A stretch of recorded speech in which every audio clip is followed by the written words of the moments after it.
Opa, boa noite, Isaac. Beleza? Beleza. Como é que você tá, cara? Tô ótimo.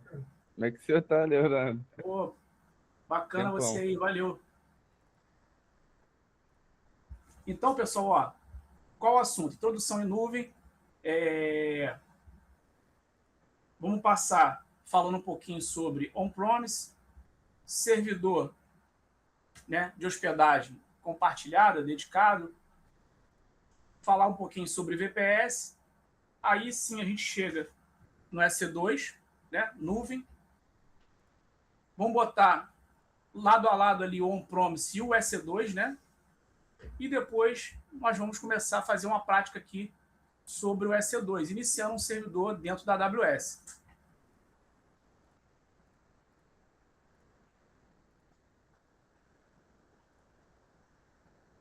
Beleza? Deixa eu ver aqui se está tudo certinho. Tá, vamos lá. Então, ó,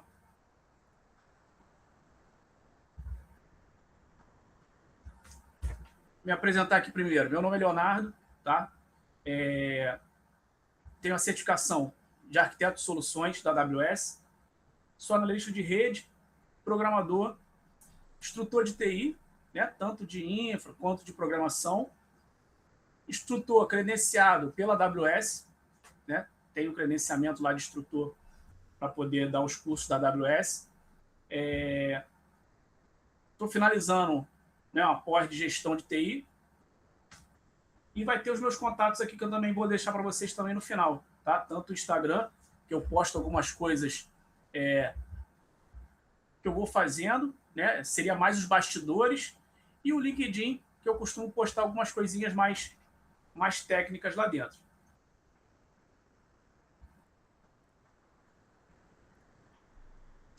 Começando aqui na nossa parte do on-premise, pessoal, tá? O que acontece? Temos, né, lá em cima, né, do iceberg, quando a gente pensa no on-premise, o on-premise seria o quê? A infraestrutura dentro da empresa. Então, tudo que está dentro da empresa para poder colocar uma aplicação para rodar, para poder fornecer isso para fora ou para dentro da empresa, são os é chamado de on-premise, né? A rede, servidores, né? Link, tá? A gente começa tendo o quê? Achando que é só gerenciar licença, tá? Então essa questão de gerenciamento de licença, ela é só a pontinha, tá, do iceberg quando a gente fala de on-premise. Quando a gente vai mais a fundo nele, nós temos uma porção de coisas que nós temos que gerenciar. Espaço físico, segurança patrimonial, né? Dentro do espaço físico, pode acontecer inúmeras coisas. Às vezes a nossa necessidade ela vai aumentando, eu vou ter que ter mais servidores, então vou precisar fazer o quê? Ter mais espaço. Então, se eu não tiver mais espaço, vou ter que me realocar para outro local. Tá? Então, aí começa a morar os problemas de uma infraestrutura on-premise. Segurança patrimonial, tem que ter segurança, né, para passar entre os níveis dentro daquela infraestrutura.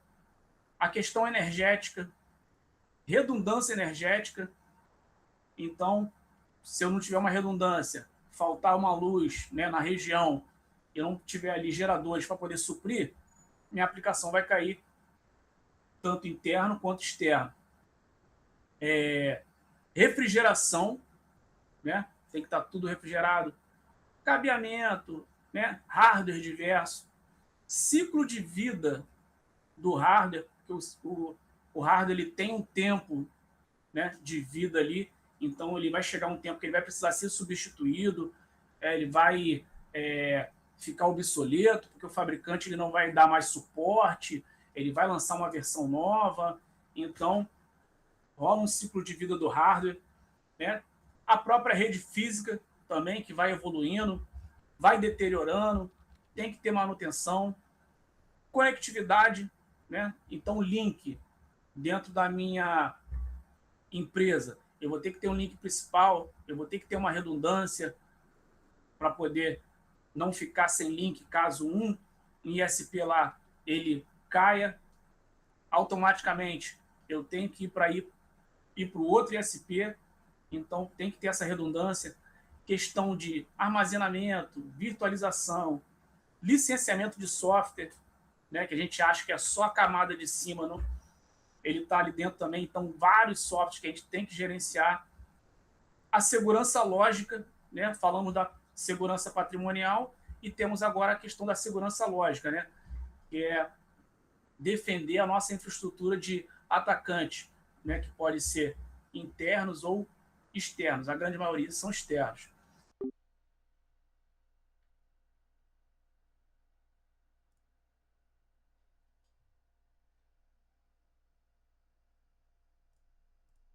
Então, não é qualquer equipe que vai estar mexendo naquilo ali, tá? Isso inclui aqui a nossa mão de obra especializada. O treinamento é praticamente contínuo.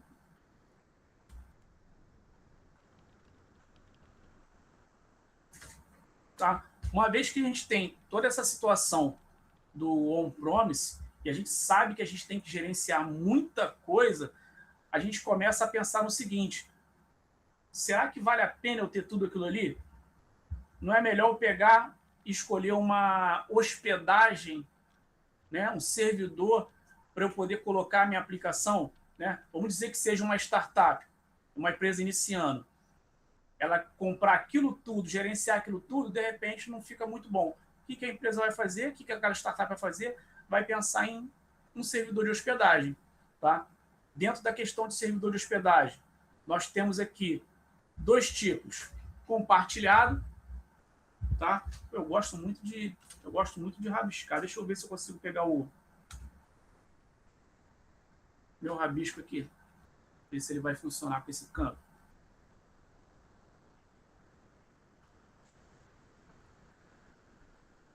Ah, vai, ó.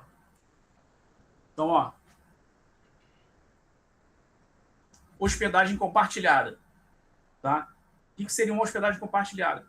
Uma empresa tem toda essa infraestrutura de servidor, ela vai fazer o quê? Ela vai fornecer um pedaço daquele servidor, né, para alguém, para uma empresa, no caso da nossa startup, para ela poder estar utilizando.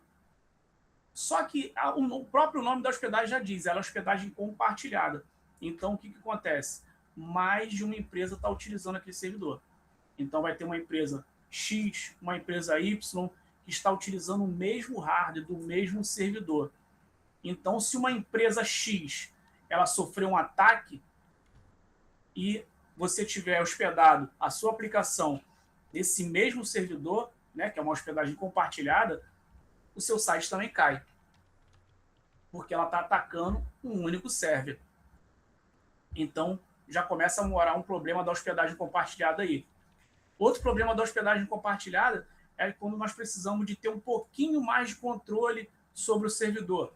Nós precisamos de ter ali um usuário root para fazer uma instalação mais personalizada, né? Mexer no Chrome ali com mais afinidade. Uma hospedagem compartilhada não permite isso. Ela não libera o usuário root, né? O usuário administrativo do servidor para quem tem uma hospedagem compartilhada. Aí, o que acontece? Dependendo da aplicação, eu preciso de um usuário root. Eu não quero ter o problema de atacar uma empresa e, de repente, a minha ser afetada. Aí eu já quero eliminar esse negócio de hospedagem compartilhada. Falar isso não dá para mim, não. Porque se eu ficar com um downtime na minha aplicação, não vai ficar bem para a minha startup. Vai ficar feio perante o público. Aí você já pensa, poxa, então eu vou pegar um servidor compartilhado. Ou um servidor dedicado, perdão. O servidor dedicado vai ser o quê? Já vai ser diferente. Já não vai ter um monte de empresas dentro do seu servidor. Vai ser só a sua empresa. Porém, começa a ter outros problemas. Você vai ter que gerenciar todo aquele hardware ali.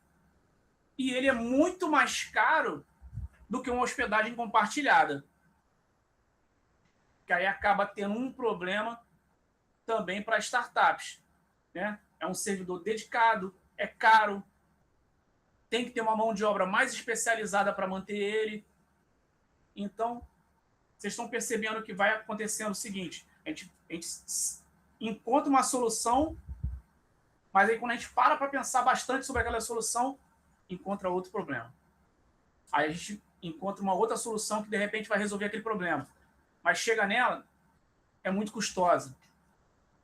Tá? Então, ó, nosso servidor dedicado acabou ficando custoso, né?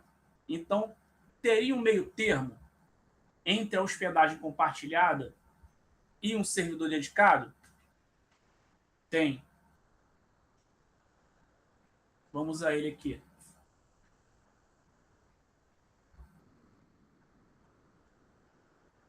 A opção seria, no caso, ó, uma VPS. Tá? A VPS seria o seguinte, é como se fosse um servidor compartilhado. Tá? Vamos aqui no rabisco, aqui, que eu gosto de rabiscar. Nosso servidor compartilhado. Né? Então, tem diversas empresas aqui utilizando esse servidor. Né? Empresa X, empresa Y, empresa Z, tá? Utilizando o mesmo server, o mesmo hardware. Então, se uma empresa consumir muito memória daquele servidor, vai onerar a outra empresa também. Né? Essa é a questão do compartilhado. O dedicado fica caro. Aí vamos para o meio termo, que é o VPS. Eu vou explicar do VPS. A Mariana vai perguntar alguma coisa ali. Fala, Mariana. Oi, se você estiver rabiscando, a gente não está vendo, não. Ih, o rabisco não está vendo, não? Não. Será que o Canvas segurou o rabisco? Eu acho que o Canvas que segurou. Deixa eu tirar da apresentação do Canvas aqui. Dá uma olhadinha agora, ô Mariana. Vê se está aparecendo o rabisco aí. É. Então ele não está compatível com o Meet, não. Então vou parar de rabiscar aqui. Talvez, dar opinião, baixar com PDF e rabiscar por cima do PDF. Não, deve ser o Meet. Deve ser o Meet que está segurando. Provavelmente. O Meet que não tá deixando. Tem rabisco no Meet? Não, né? Tem, não. Sei que no Zoom tem. No Meet, não. Tô vendo aqui ferramentas. Tem, não. Pô, eu gosto tanto de rabiscar.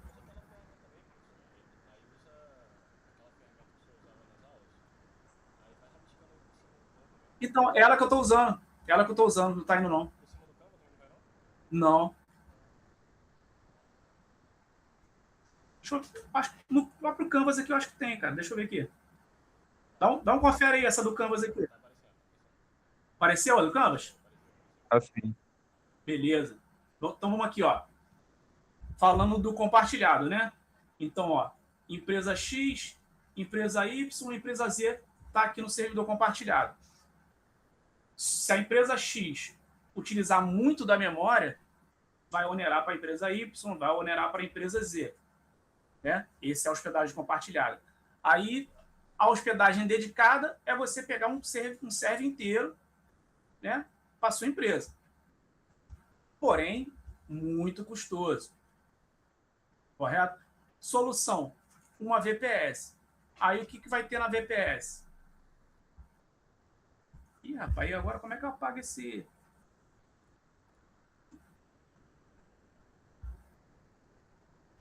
Esse do Canvas eu nunca usei, não, hein? Tem um ícone de borrachinha ali, não? Fiz o mais fácil. Tirei e coloquei a apresentação rapidinho. Vamos lá. Então, ó, seguindo. O VPS. O VPS ele vai fazer o quê? Ele vai ser um servidor também, como se fosse compartilhado. Tá? Só que, virtualmente, ele vai ter um software aqui dentro, um hypervisor, falando o seguinte. Esse hypervisor ele vai fazer o quê? Esse software. Ele vai falar que a empresa X ela só pode usar 2 GB certinhos de memória. E com isso, se a aplicação dela consumir esses 2 GB, não vai onerar em nada na empresa Y. porque ela está utilizando uma VPS.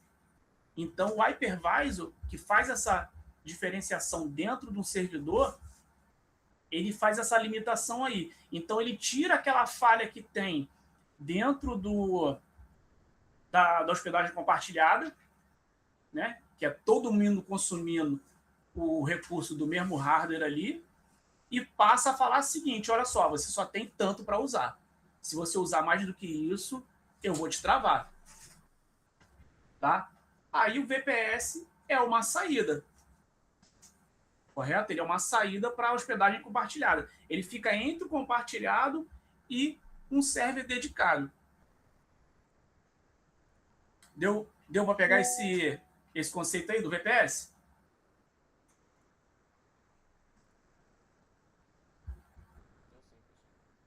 Tranquilo. Aí, pessoal, temos agora, ó, a evolução da VPS, tá? Isso diversas empresas estão fazendo, tá? As mais conhecidas a gente sabe, né? AWS, Azure, GPC do Google, Oracle, tá? Eles fizeram o quê? Eles fizeram essas clouds aí, tá? No nosso caso aqui estamos falando da AWS, então é uma evolução de uma VPS, tá? Por que ela é uma evolução de uma VPS? Coisas que a gente não conseguiria fazer com a VPS, de botar ela numa rede privada e ter outra VPS numa rede pública e elas se falarem ali entre si. Tem server que fornece VPS, mas ele não deixa eu mexer com a rede da VPS. Ele fala, olha só, você vai mexer só com esse servidor virtual aqui que você comprou. Mexer com a rede dele você não pode. Você tem ele aqui, eu te dou um IP e acabou. Então aí já não vai servir aquela. Aí você vai ter que pular para uma outra para ver se tem o recurso que você quer. Aí a situação evolui. Aí você precisa de um outro recurso de rede para estar utilizando na sua VPS. Aí aquela que estava te provendo agora já não vai te prover mais, porque não tem aquele recurso seu que é necessário. Aí o que acontece? Para não ficar pulando de galho em galho, foi criadas as clouds, onde a gente vai ter o quê? Nós vamos ter a taxa de serviço, tá? Ó, na pontinha do iceberg, temos a nossa taxa de serviço. Lá no fundinho nós vamos ter o quê? Gerenciamento de algumas coisas, só que muito menos do que no on-premise, né? O on-premise, isso daqui estava cheio, correto? Agora aqui a gente tem muito menos coisas.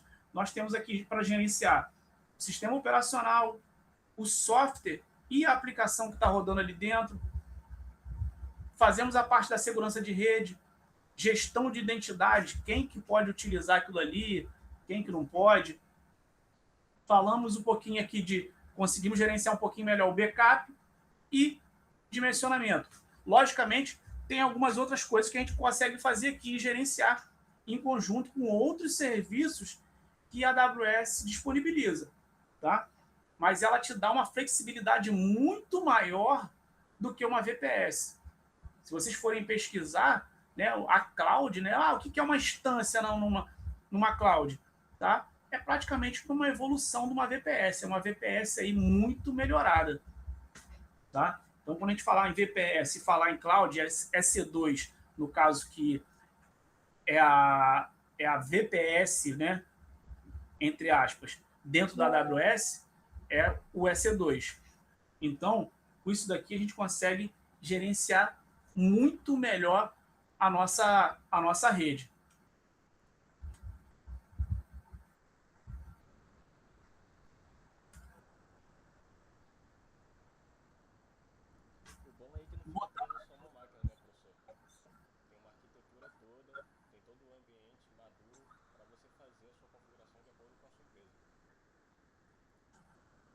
A liberdade a liberdade de usar a cloud, de usar uma nuvem, é como se você tivesse no on-premise.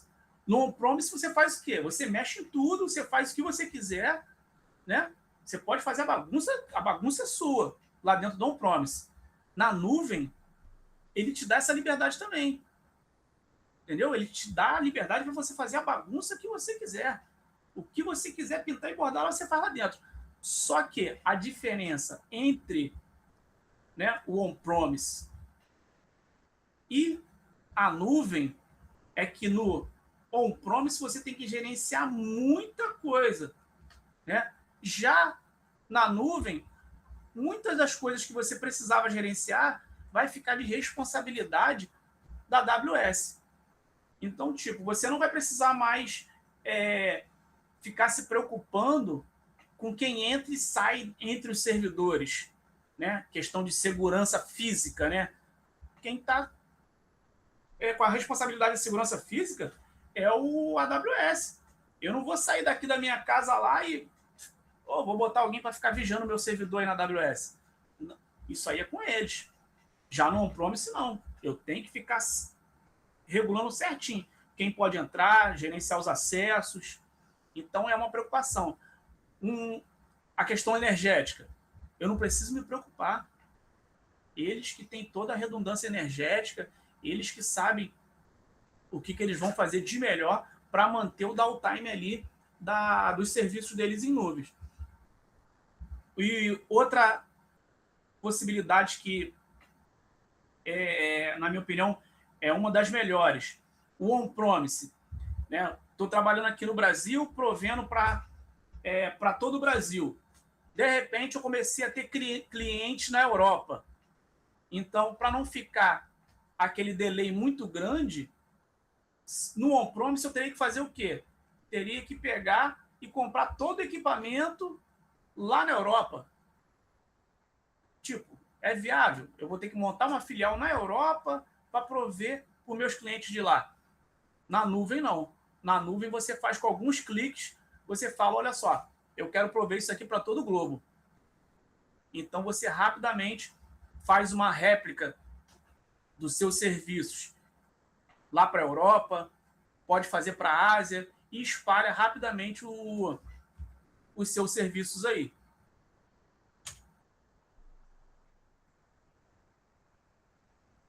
Pessoal, até aqui tranquilo? Porque a gente já vai partir para o... Vamos ver, tá? Alguém tem, nesse momento, alguma pergunta aí, antes da gente partir para uma prática? Tá tranquilo? Uma dúvida, galera?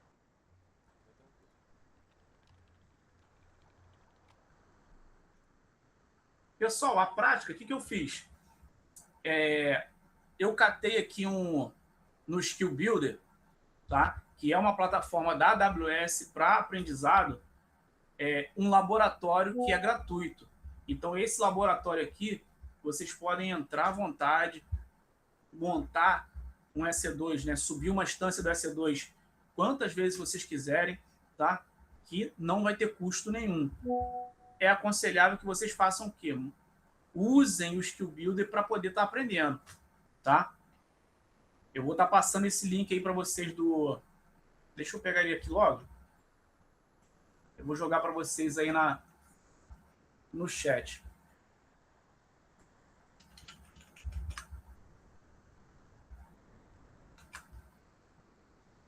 É bom não fazer agora junto comigo, tá, pessoal? Só anota o link, dá uma olhadinha, vê como é que eu vou fazer, entende como é que funciona tudo e depois vocês tentam fazer cada um individualmente, tá? O Skill Builder, vocês vão cair nessa páginazinha aqui, tá? Como eu já fiz, aqui, ó, ele tá com ele parabenizando aqui, né? Tá? Mas ele vai ter aqui desse lado um botãozinho aqui para você poder entrar na sala, tá? Entrar no laboratório. Entrou no laboratório, você vai cair para essa páginazinha aqui, tá? Que ele vai descrever os objetivos, o que vai acontecer no laboratório. Cai para ele aqui, ó. Nesse outline aqui, o meu não podia botar em português, né? Depois eu boto. Aqui vai ter um start, tá? No meu caso aqui tá review, porque eu já executei ele hoje, tá? Clicou aqui no Start.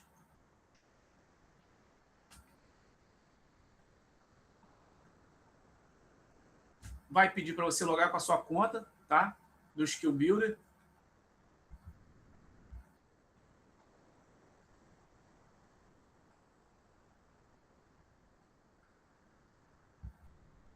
Quem não tem, pode fazer na hora ali. Não tem problema não. Professor, eu também vou deixar gravado a conferência. Eu tô gravando manualmente aqui por causa do Meet, né? Que ele não deixa. Aí eu vou disponibilizar depois. O pessoal ter acesso a esse laboratório aí, se quiser fazer depois. Não, beleza. Eu mandei o link aí, mas depois você pode mandar para o pessoal também. Aqui, pessoal, ó. Esse laboratório aqui, quem já fez, né, o AWS Restart, ele é muito parecido com o curso AWS Restart, tá? Que é o curso da AWS oficial. O que ele tem aqui no meio? Ele tem um roteiro, tá? De como que o laboratório vai funcionar. Deixa eu botar ele aqui em português. Ele tem um roteiro aqui do que você tem que fazer no laboratório, tá? É só vir lendo esse roteirinho aqui e executando lá dentro. Eu não vou puxar o roteiro do jeito que está certinho, tá? Para poder, eu vou puxar só a criação da instância para poder simplificar, tá? Porque o roteiro ele mexe com algumas outras coisas. Botão direito de iniciar laboratório.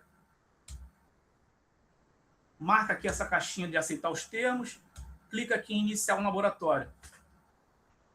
Uma coisa interessante, pessoal, lembrando que não é um simulador, tá? Não é um simulador.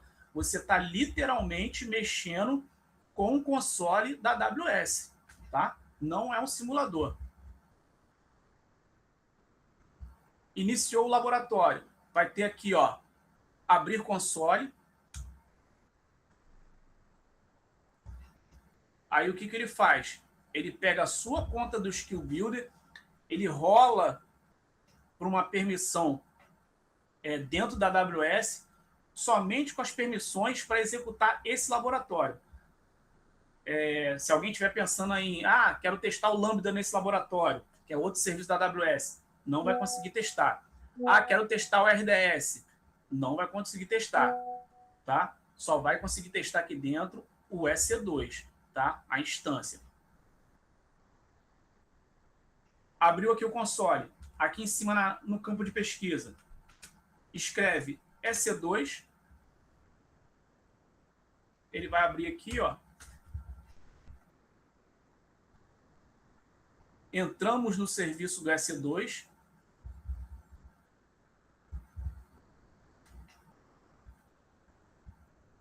Aqui em cima, ó, instâncias rodando.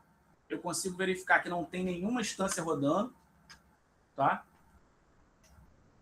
Eu vou vir aqui nessa parte embaixo aqui, ó, lançar uma instância, tá? Botãozinho laranja.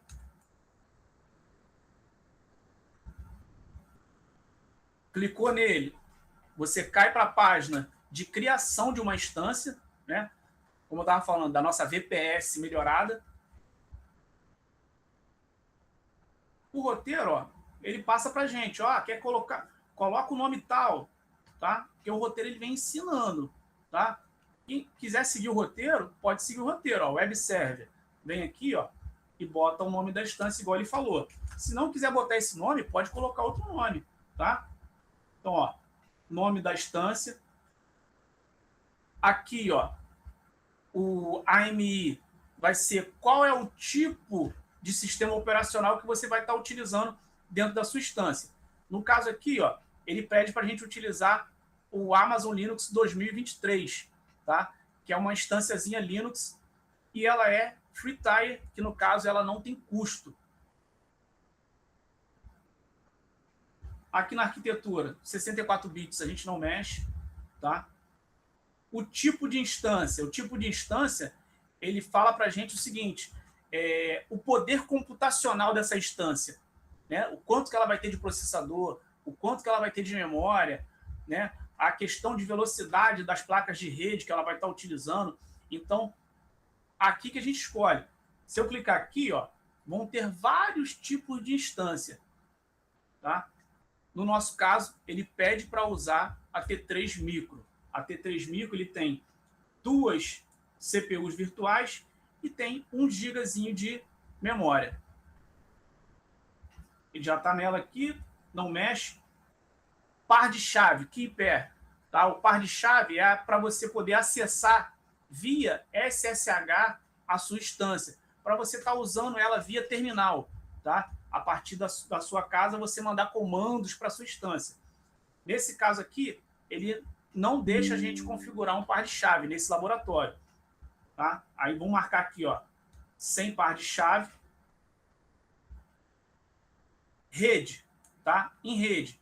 Temos que alterar isso aqui, ó. Ele vem com a rede default, né? Toda a conta da AWS tem uma rede padrão.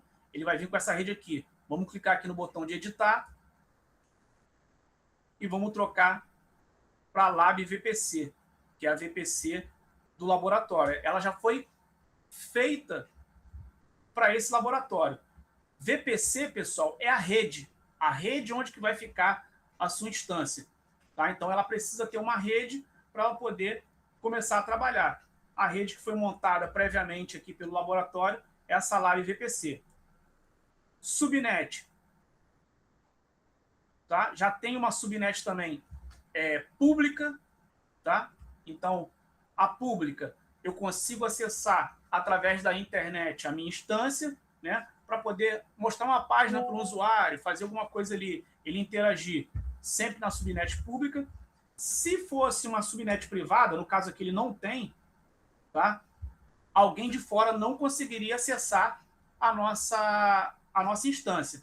Somente conseguiria acessar os computadores que estiverem na mesma rede, tá? Se fosse uma rede privada. No caso aqui, rede pública, porque a gente quer ter acesso a ela. Autoassinar o endereço de IP público, já está habilitado aqui, então a gente mantém ele habilitado.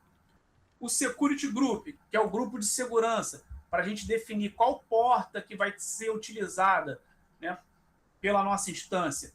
Ele pede para a gente utilizar um grupo de segurança que já está criado, tá? Então ele não deixa a gente criar um grupo de segurança aqui do jeito que a gente quiser. Tem que usar o grupo de segurança que eles disponibilizaram. Então, ó, marca aqui, ó, usar né, selecionar um Security Group existente. No campo de baixo,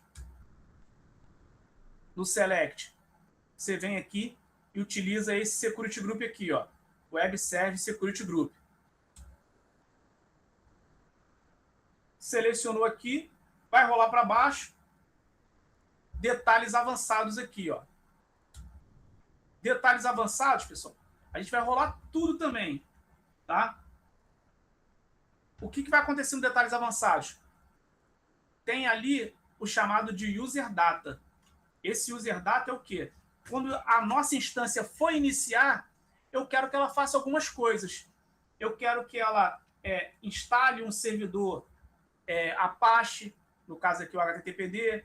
Eu quero habilitar esse servidor e startar ele. Então, nessas 3 linhas aqui... Opa, baguncei ali. Nessas 3 linhas, ele está instalando, habilitando e startando o servidor. Na outra linha aqui, ó, ele está gerando um arquivozinho HTML, né? No caso, é essa linha toda aqui. Ele está gerando um arquivozinho HTML dentro do servidor Apache para poder mostrar alguma coisa para o usuário, tá? Poderia ser uma aplicação inteira se eu quisesse. Vamos deixar, no caso, só esse hello aqui. Vou trocar esse hello aqui, vou botar meu nome aqui.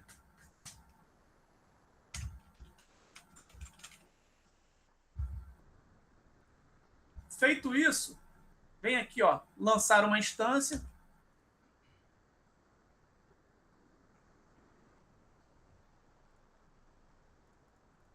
Então, ó, vai fazer o processo aqui de iniciar a nossa instância. Viu esse verdinho aqui, ó? Instância já foi iniciada. Aqui em cima tem um menuzinho, ó. EC2, instâncias, lançar uma instância. Clica aqui em instâncias, ó, para a gente voltar lá para a página, onde vai mostrar todas as instâncias que tem dentro da nossa conta. No nosso caso, só tem uma instância, tá? Essa instância aqui, Web Server. ela ainda não vai estar funcionando, pessoal, porque eu tenho que esperar isso aqui, ó, o status check dela aqui. Ele vai verificar o status da nossa instância, então ela está inicializando. Se achar que está demorando, isso daqui, ó, pode vir aqui em cima, ó, tem essa rodinha, ó, clica aqui que ele vai atualizar, tá? Geralmente ele atualiza sozinho, mas se achar que está demorando muito, clica ali na rodinha, ele vai atualizar. Como que eu vou saber o IP do meu servidor? Marco esse checkbox aqui, do lado do nome do servidor, e aqui embaixo, ó, vai aparecer, ó, IP público. Copio esse IP, jogo numa abinha nova. Tá? Copio ele, dou um Enter. Não apareceu? Provavelmente é o quê? O status check que ainda não foi concluído.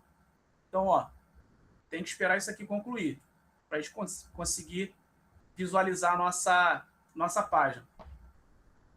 Ah, rapaz, tem um detalhe aqui. Esse laboratório tem um detalhe, ó. Não abriu. Não abriu. Qual o detalhe desse laboratório? A porta do servidor Apache, ela está fechada.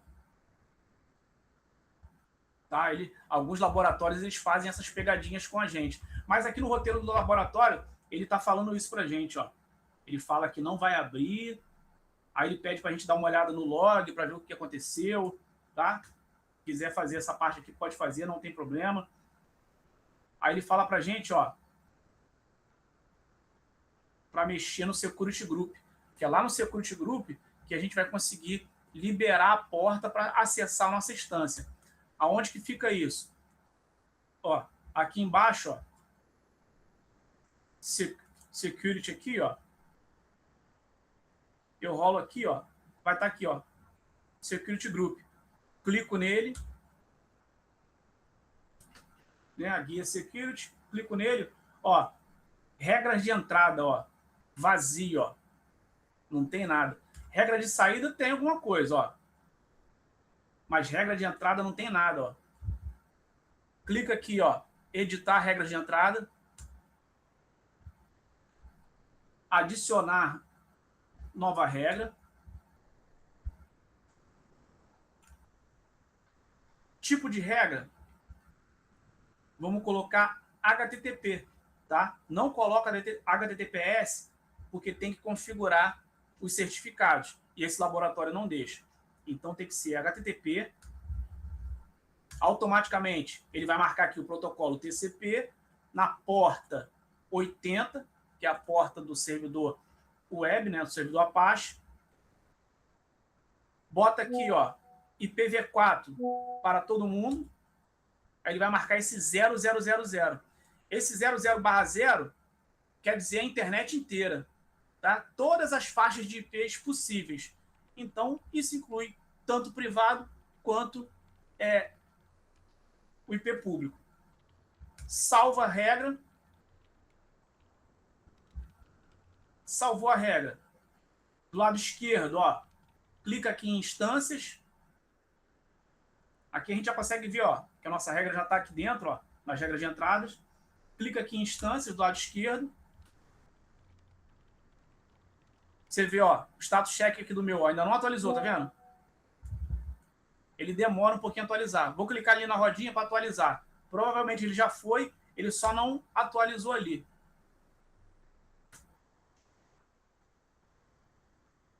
Olha lá, viu? Ó? Já está marcando, ó, 3/3, ele passou nas 3 verificações. Aí o que eu faço agora? Pego o meu IP novamente.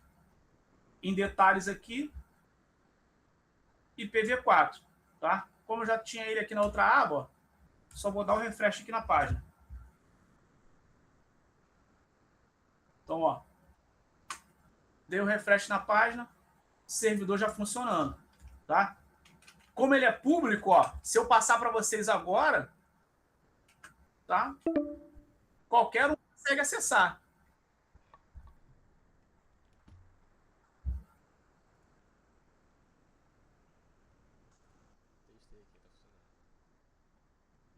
Perfeito. Praticidade, né? Beleza, pessoal? Então, ó, fica aí o...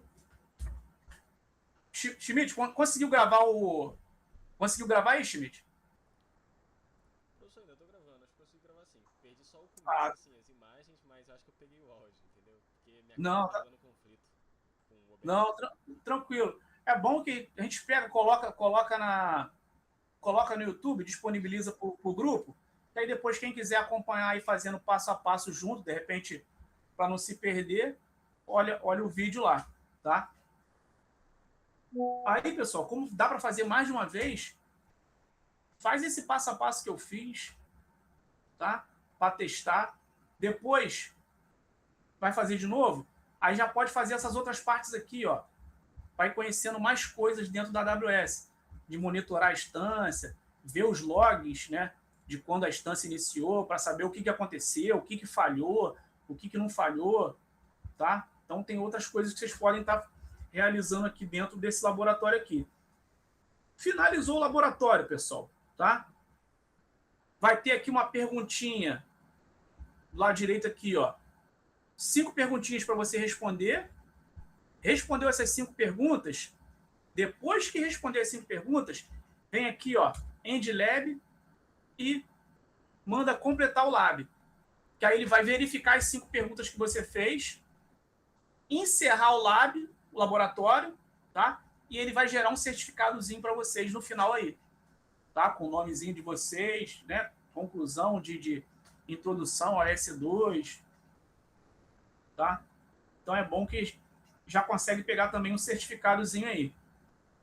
Eu já fiz, ó, deixa eu puxar aqui, ó. Fiz hoje mais de uma vez, tá vendo? Aí vai ser um certificadozinho desse aí.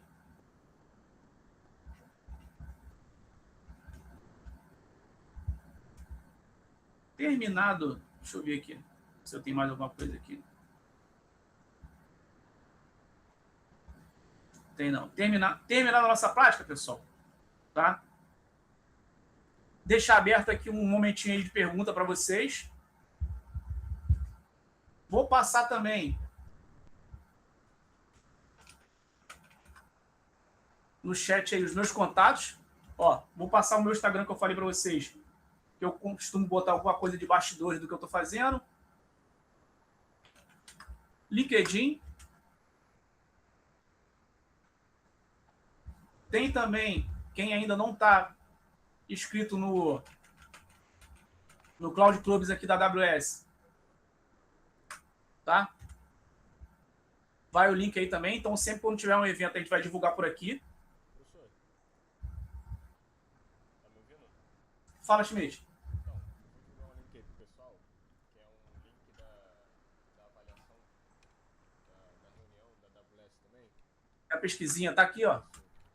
Isso, show de bola. Porque é importante preencher a pesquisinha da AWS, porque eles vão olhar lá.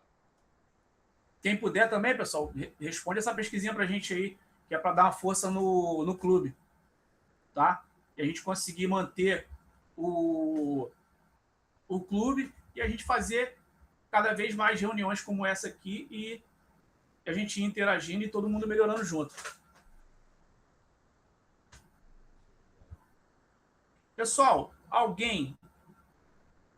alguma pergunta específica de alguma coisa? Não entendeu algum detalhe? Não com vergonha não, pessoal. Você é gente boa dessa. Por mim, tudo certo. Depois eu vou tentar seguir o tutorial. Obrigada. Já chegou a mexer um pouquinho, Mariana? Eu fiz agora a inscrição, nunca tinha feito, não. No Skill Builder? Isso, exato. Bacana. Tem vários laboratóriozinhos legais ali. Eu estou conversando com o Schmidt, que é para a gente começar a pegar esses laboratórios que tem ali dentro, que são introdutórios, e a gente ir fazendo umas reuniões dessa, e a gente ir gravando e botando no YouTube. Que aí a pessoa participa da reunião, né? Se tiver dúvida na hora de fazer o laboratório, ela dá uma olhadinha no YouTube. E falei com ele, vamos do início e vir subindo o nível. Então, não vamos ficar só no basicão. A gente vai chegar uma hora que a gente vai fazer uns laboratórios complexos, algumas coisas mais interessantes aí mais para frente. Aí, vocês seguindo aí o clube, estando sempre em contato, tá? A gente vai ter essa troca de informação aí. Beleza? Show de bola. Schmidt, se quiser parar a gravação aí, tá tranquilo?